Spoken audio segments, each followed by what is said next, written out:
Gorsky Wednesday program, Baruch Hashem. We have today very special speaker, Rabbi Nahum, and he's a very good friend of mine. He's a great scholar, and he's a rabbi of Sukkot David, and a prominent speaker. He speaks in many different places, including radio, as I heard recently. And we're very fortunate to have him here today, and we have a Q&A, question-answer session. Anybody have any questions, please? This is a great opportunity to ask the Rabbi. Today's dinner is sponsored by Edik Yedidia Safanov and Nadine Man in honor of my father, David. Her father's Yorte David Ben Moshe Ben Esther.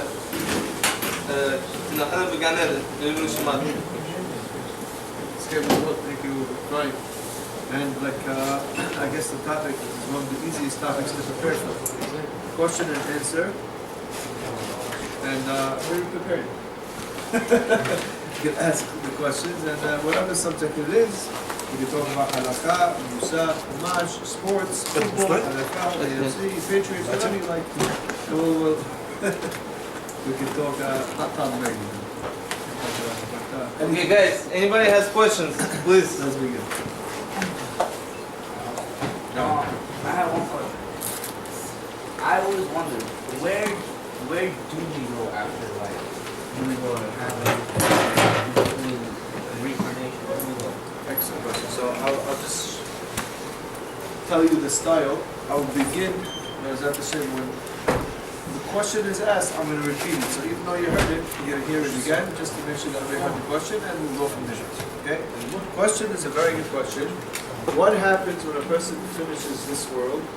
What's the next step? Where's the GPS taking him? What's a route that he goes afterwards? So let's begin, okay? First I'll tell you in short, and then I'll bring you all the proofs. A person after passing away from this world goes to Gan Eden Tahton. From there he goes to Gan Eden Ha'alyon. In Gan Eden Ha'alyon, now, to get to Gan Eden Ha'alyon, you have to go through Gehinnom. And afterwards, when you get to Gan Eden, hopefully you stay there for a while until the time comes when Hashem does Tahiyat HaMetim, when the body comes back to life, and then we have Olam Haba. Now let's go through all the steps and explain it deeper. We find in the Torah, there's a pasuk that the Zohar gives an explanation of. It says, when Abraham Avinu Parashat Vayera had, everybody's Faradi here, right? I have to change my, okay, we're doing good, okay. So when Abraham Avinu had the three malachim, the three guests by malachim, Parashat Vayera, it says over there, Ve'lahabakar Ratz Abraham. Abraham Avinu ran to the cow. The Zohar says the word bakar, which means cow, if you rearrange the letter between the bet and the kuf, you just switch them with each other, it becomes Ve'elhakeber Ratz Abraham. To the grave, Abraham ran. What's the grave? What's going on? So Zohar tells us there was a story. It says when the guests came, Abraham Avinu gave them, each one gave a cow. So he had three guests, each one needed to have a cow. Why? Because he wanted to serve them tongue. The tongue is something very hashub. So he started running after one cow. One cow wouldn't get caught. Started running away. And Abraham Avinu, poor guy, just had 3 days. He had to bring it out 3 days ago. Started running after it. He gets into a cave. When he gets into the cave and finally reaches a cow, Abraham Avinu takes a big sniff. He smells the most pleasant smell he ever had smelled in his life. And Abraham Avinu knew right away, this must be the entrance to Gan Eden. We're going to talk about that soon. And that's what we find. Next parasha, Parashat Hayasalam, when Sarah Avinu dies, Abraham Avinu goes to a man called Afron Hati. He tells him, I want to buy from you a special cave called Me'arat HaMachpelah. There is where I want to bury Sarah, and there's where I want to be buried. And Abraham Avinu spends a lot of money for property that was very cheap. It didn't have grass, it didn't grow good. Abraham Avinu still says, I want to buy it with full money. When the Torah tells us he paid 400 shekel kesef omer soher, that's equivalent, I think somebody made the calculation, equivalent to about $5 million back then, for something that's so junky that you could only bury people there because it wasn't worth anything. Why did he spend so much? And the reason is because Abraham Avinu knew that that's the entrance to Gan Eden. Let's back up a little bit. We all know that when Hashem created the world, He created Adam HaRishon. Where he put Adam Rishon? It says in the Torah, he put him in Gan Eden. But a few hours later, Adam Rishon messed up, and he sinned. Hashem told him, okay, listen, I can't keep you around, you got to get out of here. But you can stay overnight, you can stay for Shabbat. After Shabbat, Hashem tells Adam Rishon, goodbye, get out of Gan Eden. So when I ask people, where's Gan Eden? Everybody will say, up there. So let's think about it. Adam, it says in Torah, he was in Gan Eden. And if he was in Gan Eden, how did he get from there down here? He had a parachute? Or maybe he was like that astronaut that, kept on rolling. And then Hava says, pull the string! He pulled it and finally he landed. How did he get from Gan Eden to here? And the answer is, there's two Gan Edens. There's Gan Eden at Tahton, and there's Gan Eden at Alyon. Gan Eden at Tahton is the Gan Eden of this world. And that's where Adam HaRishon was. And this is a place where even a human being could enter. And Adam HaRishon was a human being that was there before him. What happened when he got kicked out? Hashem kicked him out, he told him to leave. It says Adam HaRishon still knew where he was. When Adam HaRishon was buried, when he died, he wanted to be buried by the door. Right next to Gan Eden, that's where he wanted to be buried. That's why Abraham Avinu, when he wanted to buy that cave, he knew that Adam and Hava were there. In fact, the Zohar says, when Abraham came with Sarah to bury her, it says that Adam and Hava stood up from their graves and they said, we don't want to be buried here. Why? Halakha says you can't bury a tzaddik next to Rasha. Sarah was a big tzaddiket.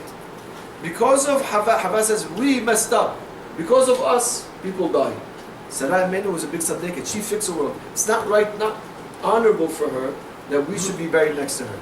And you look in the pasuk, there's an extra word over there that says v'gam et Sarah. I think the word gam, I forgot exactly the word, but he also buried Sarah. What do you mean also? He buried Sarah. Who's also? Chachamim tell us he buried Sarah, Adam, and Hava one more time. Why did they want to be buried right there by Me'alat HaMachpelah? Because that's the closest part they could get to Gan Eden, where they came from. That's where they were born. That's where they were created. And therefore they wanted to come back as close as possible. So he didn't allow them inside, but he allowed them to get as close as possible. The second story you find in Masechet Tamid. Masechet Tamid, the Gemara tells us Alexander Mogdon, who's known as Alexander the Great. The Gemara talks about him, Chachamim was talking about him, miracle, a magic show basically with him. Many stories are very miraculous. It says one time Alexander the Great decided to travel, and when they used to travel, they didn't have fridges. So when they took food, they didn't have airplane food. So what would they take with them? So the Gemara tells us that they would take fish, salt it. You can ask the old timers; they'll tell you. They would salt it so much it's inedible, but this way it preserves it. That's how they used to preserve food. My father told me in Syria when he grew up, before fridges, that's how they used to keep the meat fresh. You put so much salt that you can't eat it. Then when you want to eat it, you soak it in water, and then you eat whatever you want. That's how they did with fish. So they took the fish with them. And then him and his soldiers came to a river. They sat down by the river, they opened up the belt, they came to eat. Each guy took out his fish, and it was all salty, you can't eat it. They dipped it in the water, and all of a sudden, the fish came back to life, and just started swimming away. So the first guy thought it was a trick. Every guy that put his fish inside, the fish came back to life and started swimming away. So Alexander says, this is not normal water. This must be the water, it says in the Torah, that Gan Eden had rivers. This water must come from, this river must come from where? From Gan Eden. He followed the path of the river until he came to a place, and he says, knocked on the door, he says, let me in. He says, no, this is a place special for Hashem, only tzaddikim enter over here. And then he knew that it's Gan Eden, he asked for a souvenir, like, the minhag is when we go places, right? We always ask for a souvenir. And the Gemara concludes. So you see from this Gemara and from the Zohar, the Gan Eden, besides the Gan Eden that we know about over there, there's a Gan Eden down here. And the Bnei Ishai says that. Bnei Ishai says when a person passes away, his neshamat has to go and see, that's what the Zohar Mikubalim say, you have to see who you came from. You see your great-great-great-great-grandfather. Who's that? Adam HaRishon. Every person that passes away the neshamat goes first through Gan Eden, through Me'alat HaMachpelah. You see the Avot, you see Adam HaRishon, and then you go through Gan Eden Tahton, and from there, if a person is Zocher, he goes up, but first he has to go through Gehinnom, that's when he bring down, and then he gets to Gan Eden Ha'alyon. Why do you have to go through Gehinnom? Gehinnom is not a punishment. Gehinnom is, anybody who have these little kids, or remember we were little kids, when you're dirty and you have to clean yourself. So the kids at let's say Dehaba, just go like this to the water. I'm clean, I took a shower for Shabbat. What are you kidding? Come here. Right? You scrub, when you clean, it hurts and you cry, but that's the only way you get the dirt out. When we do Avirot and our Neshama gets stained from the Avirot, we have to clean it out. That's the idea of Gehinnom. We have to go through Gehinnom, you have to be clean before you come to Gan Eden. Everybody has to go through Gehinnom. Now, how long do you wait there? You know what you did. And you know how long you get stuck there. If you're there for a while, you can imagine over there, the guy's getting a barbecue, but to get to Gan Eden, you have to go through Gehinnom. Once you get to Gehinnom, the Neshama waits there, and here the Mikubalim explain, parts of the Neshama that were never fixed will come back in the Gilgul. The parts that were fixed, stay there. Therefore, the parts that don't get fixed, Hashem keeps on giving them a chance, they keep on coming back. More than 3 times, 1,000 times. As long as a person keeps on doing mitzvot, he keeps on getting another chance to fix parts of his neshama, till the time comes when Hashem is going to do Tahiyyat HaMetim, bring back the souls with their bodies, to give reward not only to the soul, but to the body also. Today, you made a beracha when you ate, you did a mitzvah, true, you enjoyed the food. But the body also did a mitzvah of eating, because you made a bracha on it, you ate kosher food. So we got to reward the body, not only the soul. And that's why Hashem will do Tahiyyat HaMetim, and that will come in its time. After that stage, then there's another stage called Olam Haba that's already for a different discussion. You answered it? Or too much? Okay, next question.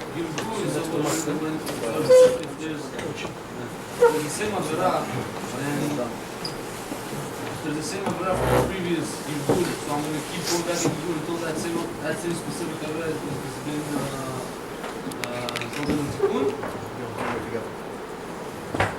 Okay, sorry. What? So yeah, I got the question. So the question is very good. So I understand. I did not Avera now. You tell me I have to come back in Gilgul. How long do you keep on doing this for? Over and over and over. Gilgul. There's the Arizal wrote a book on Shara Gilgul called Shara Gilgulim. It's 40 Berakim. Not hard. Some parts are very hard. That's not so bad. In Shara Gilgulim, he talks in detail about all the different types of Gilgulim. Most people understand Gilgulim, and the way it's explained by a lot of people, it's just very simple. You go, you come back, it's recycled. It's not so simple like that. I'm sure everybody heard. We're all Gilgulim Adam HaRishon. Maybe you heard that? Oh, sorry. We are a reincarnation of certain souls in the past. So the way the Mashal to understand it is like this. The Kubalim explain, God created one soul. One soul. That's the soul of Adam HaRishon. And then that soul has to come to this world and has to do all the 613 mitzvot. The only thing is that soul has many little parts of it. Le Mashal. Give you an example. Let's say this whole wall, from where the clock is, all the way down here was one big giant glass. Like you have in the city, those big buildings. Okay? Now, I need help. I need to transfer this glass. I need to take it down the block. So who's going to help me? We get 10 guys. We'll pick up. Here you go. That's my word right there. Okay? We're going to all pick up this big glass together when you walk down the block. Okay? Carefully. I slip. Uh-oh. And that's what happens. One guy slips. All the glass, the big glass falls. How many pieces are we going to have? A lot. A lot. Thousands. Millions. Trillions. Now, how much glass is there? So if somebody would say trillions, he's not lying. And somebody who says one is not lying either. They all came from the same source. Adam HaRishon was that one soul. That one soul encompassed all of us. We were all part of that soul. But that soul, after the sin, it's shattered. And therefore all these little particles now. Now, just like in a glass when it breaks, sometimes you get a little tiny piece, sometimes you get a big piece, that's why it's a little smaller. Same thing, some people's souls, we don't believe what it says in the Constitution about souls. Okay, it says in the Constitution, all men are created equal. Not women, what? Okay. All men are created equal. That's what it says in the Constitution. But we don't believe that. We say, no, not everybody's created equal. Moshe was on a much higher level than all of us. Moshe Rabbeinu. And maybe you're greater than me, and maybe your soul is greater. Each one came with a special mission, and maybe your neshama is greater. But We're all judged based on our effort. According to how much you could do, you're judged, and how much you could do, you're judged. You may accomplish much less than him, but you might get much more reward than him because he started off on a higher level. Everybody has his own level. That's the soul that came from Adam Rishon. Each soul came into this world to do its mission. When that part of the soul is fixed, waits up there for its eternal reward. When the parts that don't get fixed, then they come back and they fix what they need to fix. Is it only one specific sin? Yeah, sometimes yeah, and sometimes not. It could be many things. It could be sometimes not a sin. It could be a mitzvah that a person never has done in his life, and therefore Hashem brings it back to do it again. It could be sometimes a person never sins. We find in the Zohar that he talks about Moshe Rabbeinu in the Gilgul. You ever heard that? Rizal says that Rabbi Shimon Bar Yochai was a Gilgul Moshe Rabbeinu. Moshe Rabbeinu says nobody was as great as Moshe Rabbeinu. Why are you bringing it back? And he says Moshe Rabbeinu doesn't need to come back for himself. Sometimes a person comes back in a Gilgul to help his generation. Not because for him, but people need him, so he comes back. So the Gilgul is not necessarily always a punishment, but it's also, so that's why it's not always to fix what you made. It is a lot of times. But it can also be that person has to accomplish a certain mission in this world. Okay, next question. We're becoming very mystifying. Okay. I don't mind halakha. I told you, I'll talk about the Patriots. Yeah. Yeah, question. I was getting Patriot. I don't know that. I just saw the highlights. That's all. Go ahead, yeah. So the Torah says Brit Milah has to be done on the 8th day, right? So then they later find out because the wife communicates at the highest level on the 8th day of the newborn. So one claims that the reason what they did on the 8th day, how they find out about the vitamin K being the highest on the 8th day. They did it on the first day, the baby died. They did it on the second day, the baby died. And the third, until they got to the 8th day, they did circumcision and the baby lived, boom. So we're going to do it on the 8th day. How you argue that? Okay. The question is asked as follows. Torah says in Parashat Shemini, "Bayom Shemini, imol b'sar olato." On the 8th day, we have to circumcise the baby. Okay. Now, recent studies, people have done a lot of different scientific discoveries and studies, and they found out, guess what? That the child is, on the 8th day, develops physically, he develops to a point where he's strongest to be able to handle this procedure or circumcision, which is, I guess, a mini surgery, we could say almost. Okay? So now, somebody claims, the Torah was given in 2448. And therefore, it's very simple. You know why it happens here that the scientific study matches what it says in the Torah? It's because they tried it out. They did circumcision on the first day, and the baby didn't survive. And then they went to another parent and says, listen, the first baby died, we got to try your kid, okay? Second day and the second day didn't survive. Third day, fourth, the 8th day it worked. Beautiful, they stopped it, and wanted to go to the 9th day. Okay, that's the claim. So how do you know that they didn't do such a thing? So the way you asked the question, I want to point out something as a side in parentheses. You said the following. You said, how would you argue such a claim? Let me tell you, if the question is not your question, it's very difficult to answer. Although you may say, it also bothers me. When you have other people's question, it's very, very difficult to answer them because in the back of your mind, you're always thinking, but he would say this and he would say that. One second, what about you? Does it make sense? Yeah, for me it's fine. I want to know for him. So we're never going to get an answer. And not only that, sometimes the person who's asking the question may not even have a question. He's just throwing a statement inside, and if I would have him in front of me, and I would just ask him a few questions back, as rabbis do. You ask a question, I ask you a question back. And then I would just, I'll find out that the real question is not even that question, or could be not even a question at all. So in general, it's very hard to answer somebody else's question. You'll never hear a satisfactory answer. But in any case, I come back to you and I'll tell you like this. These studies have been done lately. That's not the reason why the Torah commands it should be given on the 8th day.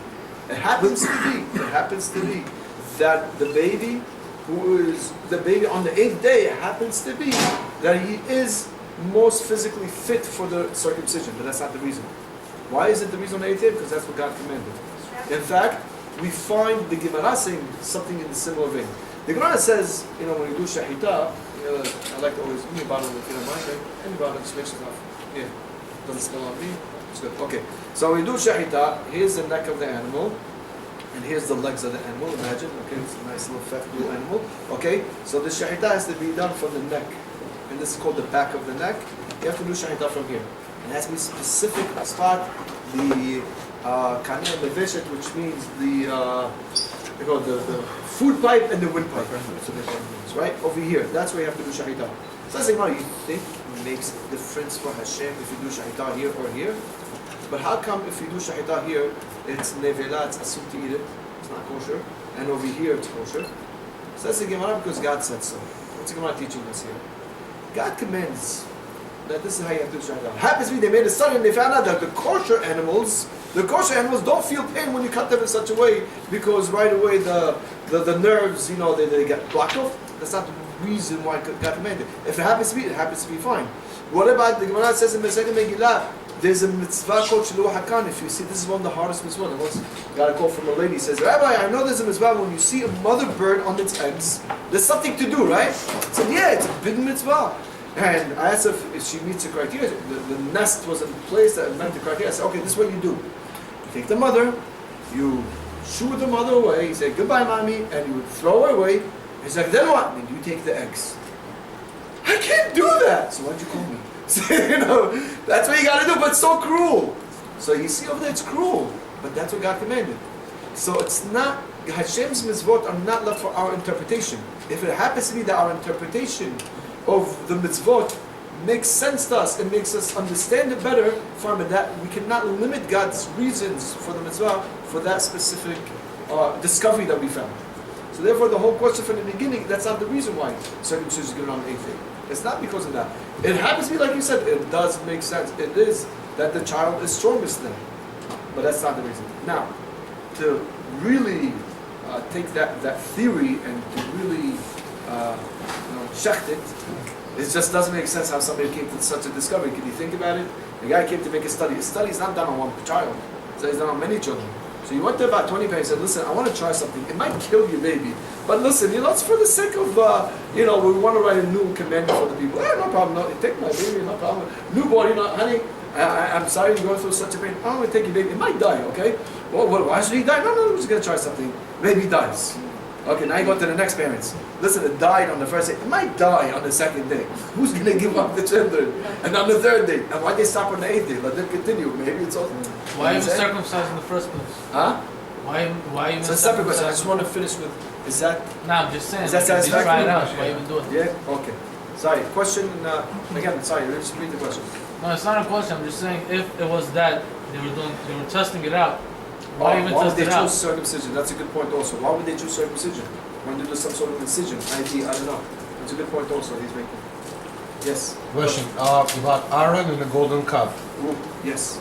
Why Aaron was not punished by that? What exactly were the main reasons? Because he was the one who... Excellent question. Okay, the question is as follows. Let me just give a little background to the story, just for myself to review it, so this way I have time to think of it and not kidding. So the story is as follows. Torah tells us that Moshe Rabbeinu goes up to Shamayim, he goes up to heaven, he tells them, I'm going to be back in 40 days. Okay? 40 days. Everybody set the clock and go. 40 days later, the Jewish people see that, they come back. They don't know something called Jewish time, that you don't start on time. They didn't know that back then. This is the first generation of Jews. So anyway, Moshe is delayed. It says he was delayed exactly 6 hours. And they come to Aaron, they say, Aaron, you got to make us a golden calf, which is idolatry, which is punishable by death.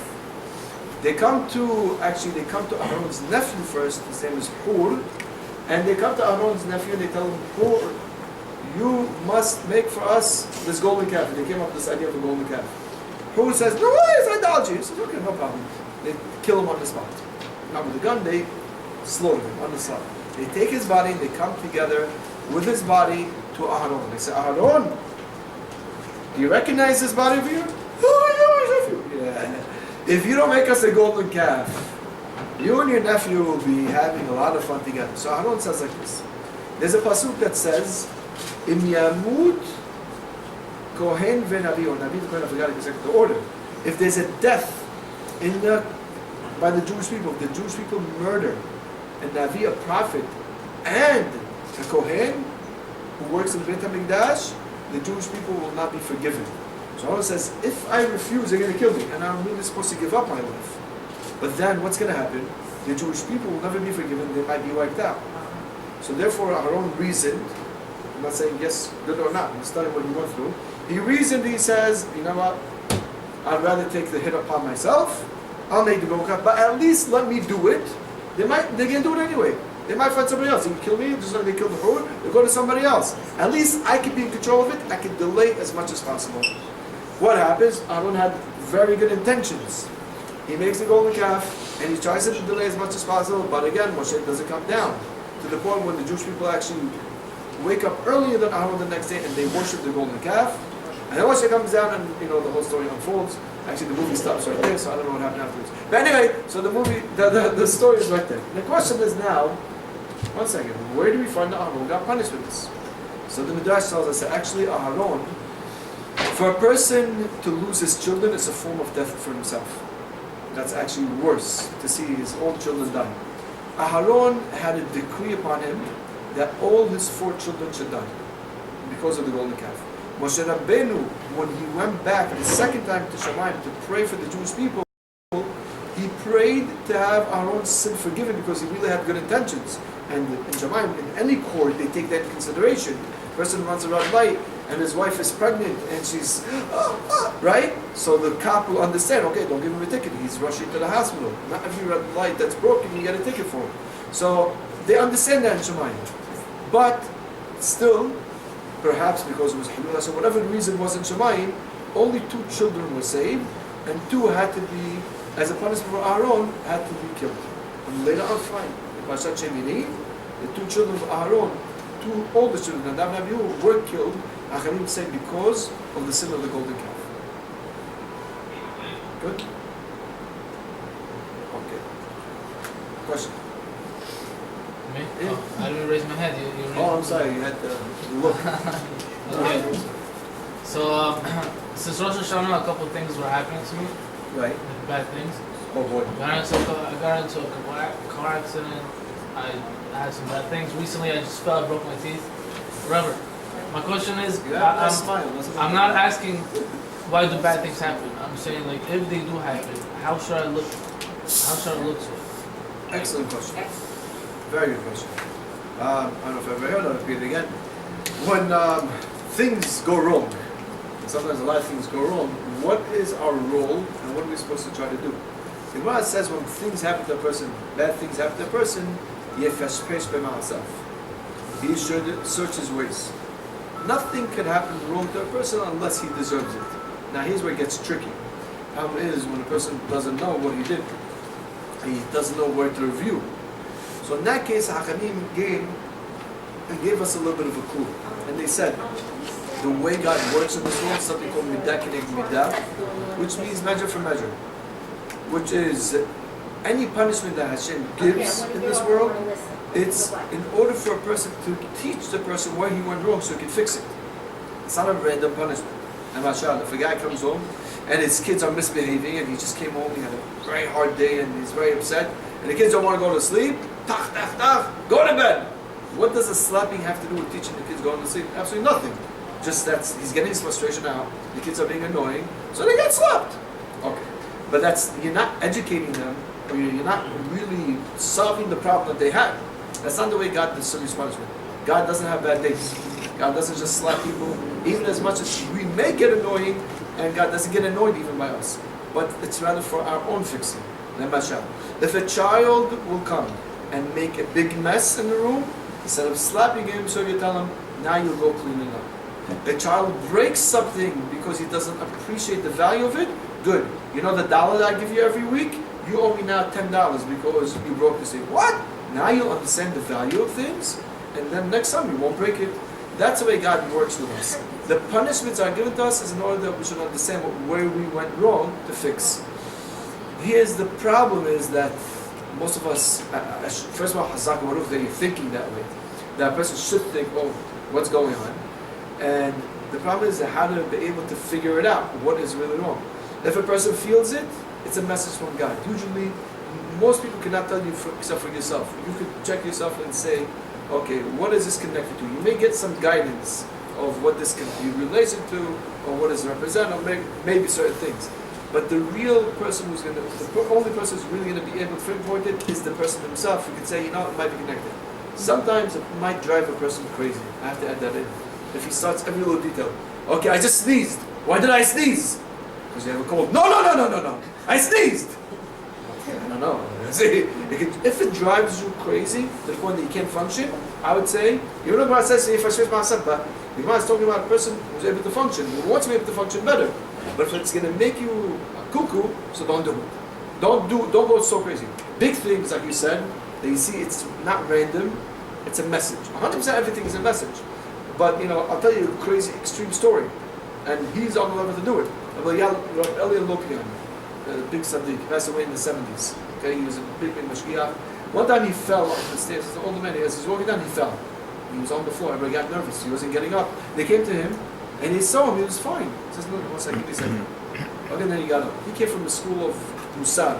He said, "Rabbi, how come you didn't get up?" He says, "I was pondering, how come I tripped and fell?" He could do that. He's a person who was very aware of every movement that he made. Us, like I said, we might get punched in the face. Just continue on 1 second, I'm getting a text. 1 second, my WhatsApp now, I'm getting this one. We're not there. But if a person could do it, it's not going to. But if he sees that it's by doing such a thing, it's really driving him insane, and he can't. It becomes too much on him. Then understand from God. Fix yourself in general. Try to better yourself, and keep it in mind. If you see once there's a pattern of things, you can already start finger pointing it. So it's not just bad luck. I don't know what luck means. Nadine, you had a question? Yeah, sorry, I'm sorry. No, this is more interesting. Okay. Go ahead. Question about Shabbos and little children and electronic toys. No matter how hard a person tries to hide the toys, children always find them. And what age we should be concerned? I'm talking about before 5 years old. Excellent question. If they're younger than that age, if you can put them away, fine. If they discover them, don't say anything. A child growing up will associate things in his mind when he gets older. And if he associates Shabbos with getting punished, associates Shabbos with being very restrictive, that's not worth it. The children, according to halakha, technically, under bar mitzvah, don't have to keep Shabbos. Now, do we let our children not keep Shabbos? No. Because when they start to understand, we want to train them. So you want to train them when they begin to understand. If you train them sometimes too prematurely, so they're understanding they're being trained in the wrong way. So you don't have to, if you could say, put it away. If they don't put it away, leave them alone. When they get to the age of understanding already by yeshiva, by school, as a parent, they'll understand more. They'll see Abba's not doing it, Daddy's not doing it. So then they'll understand no one. When they're too young, it comes out negative. Try to put it away. They discover it, okay, that's fine. We don't do it, you want to do it? Don't say a word. Eventually they'll learn on their own. You don't have to press them. But sometimes when they're being pressed all the time and there's a lot of pressure, don't do it, they want to do it just to spite. I'm going to do it. Look, I discovered it. Show them that you don't care. You don't do it, it's your choice. Then it's not exciting anymore. So then they'll already know this is not right. Question. Nahum, I have a question like this. If somebody begins to observe Shabbat and he at the stage when he wants to start making kiddush, but he knows he doesn't keep the whole Shabbat, is it should he do kiddush anyways? And will he maybe he will feel like a hypocrite? He'll make kiddush and then he'll go out to a club or he'll start watching TV, or maybe he should not do anything. Excellent question. This is a question really that's in all areas. It's not only Kiddush and Shabbat, it's many areas. Basically, a person who's trying to grow, trying to become better, and he knows, let's take Shabbat is good because Shabbat is a big, big subject, big day, many, many different details, and I can only do one detail, and I can't do all the details. Doesn't it seem a little hypocritical? It's like a guy going to, he says, I want to eat kosher. Now, in the house, I eat kosher. Outside the house, I don't eat kosher. So who are you fooling? Today, you're in the mood for not kosher, you go outside. If you're doing it as a trick, you're doing it just to satisfy your conscience that I'm a tzaddik, I'm fine, I'm not planning to become better, then you're right, it seems a little hypocritical. You should still do it anyway. But it's a little hypocritical, you're right. But if a person is growing, is a rule of growth, it has to go in stages. In general, very few people can jump, and those who usually jump are usually the ones who fall very hard. You have to go in stages, and therefore, if you're doing just kiddush because that's all you believe you can do right now, do it. I have sometimes some of the guys that go away on vacation, and they're Halei Shabbat and everything. I know they're Halei Shabbat, they're smoking cigarettes and whatever. I tell them, did you light candles? Did you make kiddush? We don't keep Shabbat. If I like candles, I'm going to use it to light my cigarette. It's fine. Not fine. Is it mutar? No, it's not mutar. Well, I'm not going to get punishment? You will get punishment. But at least do the other mitzvah. Why should you get punished with the ones that you could do? And there's another rule to keep in mind. Mitzvah goreret mitzvah. It's a big rule. We're going to together, I think. Mitzvah goreret mitzvah. When you do a mitzvah, you get a spiritual energy to be able to do another mitzvah. You have to start. If you do the kiddush, who knows? You know, I did kiddush, might as well eat a little bit. Sadat Shabbat. I ate a little bit, say Rechat Mazon. And your friends are telling you, we gotta go to the club. Okay, we'll go to the club. At least I said Rechat Mazon, kiddush. You do as much as you can. First of all, you get credit. Not only that, you get strength. After a while of doing kiddush all the time, the person himself will say, "Oh, am I fooling? I'm making kiddush. I'm going to the club. Or I'm making kiddush in the club for all the Jews there, you know, like in the corner. Everybody knows everybody's going like this. Okay, look at this side. Okay, you know, who am I fooling?" So, but eventually, it will, you know. But if he never does that, he'll never have that guilt trip. So 100%. If a person can only keep a little bit of a big mitzvah, 100% do it with intention. Hashem, be patient with me. I still say to Hashem, be patient with me. I'm going to get there. I have a plan. I'm going to get there eventually. I have a program. I may not have a program. We spoke about this before Rosh Hashanah. A person has to have a program of where he wants the eventual goal. And you go on GPS and you have your location where your destination you want to get to. You have to go through many highways to get there. Nobody expects you to be there right away. So you got to take that road, one road at a time. Sometimes it's a long stretch. It's a small little street, a little right turn. But that's what you have to do. You can do kiddush, do kiddush. You can't do kiddush. You can do maybe Sudat Shabbat. Do Sudat Shabbat. What do you mean? Who am I fooling? I'm eating anyway. Fine, but at least eat bread. Every little thing, but you're doing it for the sake of Shabbat, it helps. It's a mitzvah. It gives you the spiritual energy to do more. I leave one last question because after I have another class at 9. We'll take one final question. I have a question. When you talked about something, I thought that I read when I was reading something in the Torah that when Moses was praying for something, he said he knew that it was only going to get half of what he prayed. And when you talked about Aaron losing 2 sons instead of 4, that reminded me about that because I never understood that. That could have been it. Does that make sense now? And it's possible it was that specific thing, but I thought maybe that was about prayers in general that you only get half. I was just very confused. In general, if a person prays with sincerity, Yes. and there's no external reason why it shouldn't be answered, sometimes it's not good for you. So God answers. I'll tell you, I'll leave you with this story. It's a story if you put on the radio on Sunday, you'll hear the story again. I said the story. I love the story. I heard the story when I was in yeshiva. We were referring to in yeshiva. I heard it from a rabbi. So I'd like to tell you the story because it sounds a little ridiculous, but it's the truth. I heard it from a rabbi who heard it from Rabbi Uri Zohar. Zohar is a big Mekarev. He used to be a big movie star in Israel. And he said this story about his friend. Good? So it's pretty closely connection here. The story is about a person in Israel, not observant, and he went with his family to the beach on Shabbat. As they all do, you know, it's a regular Shabbat day, they went to the beach. As the day is finishing and they're getting ready to go, they pack all the things, and you know, with the kids, and you have to go, and the sand is all over you, and it's hot already, and you're burning, and you're tired, and the kids are hungry. Daddy, okay, rega. So they're walking to get to the car, puts his hand in his pocket, can't find the keys. So he turns to his wife, "Hey, honey, give me the keys, please." "I don't have the keys, you have the keys." "What are you talking about? I don't have the keys, you have the keys." Okay, they discovered they don't have the keys. Turns to the children, "Give me the keys." "You always take the keys." "I don't take the keys, no. They don't have the keys." So now the person's getting frustrated. "And Nadia, we gotta go, I gotta make it." And everybody's got their issues, and the father can't find the keys. So he says, "Oh, we left it back there." He goes back to where he was sitting, nothing's there. So, no, they probably put it in the garbage. And he goes to the garbage dump by the beach, empties out one thing at a time, looking in the old bags, very yummy. You know, that's a nice day to end your day on Shabbat, you know. Okay, anyway, he goes through the whole thing, can't find the keys. Now he's getting very frustrated, very annoyed. What does he do?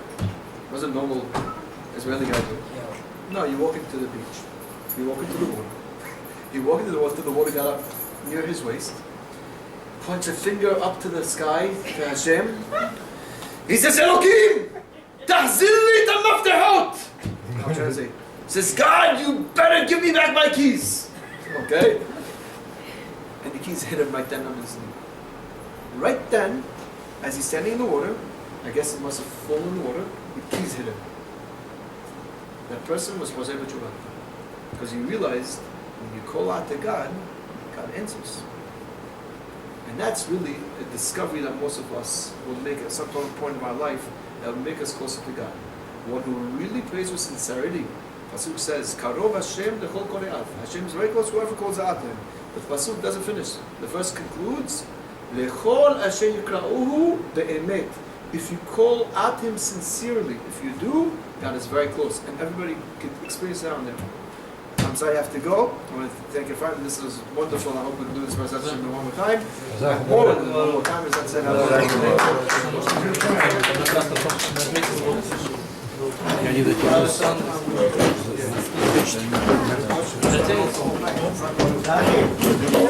На красном.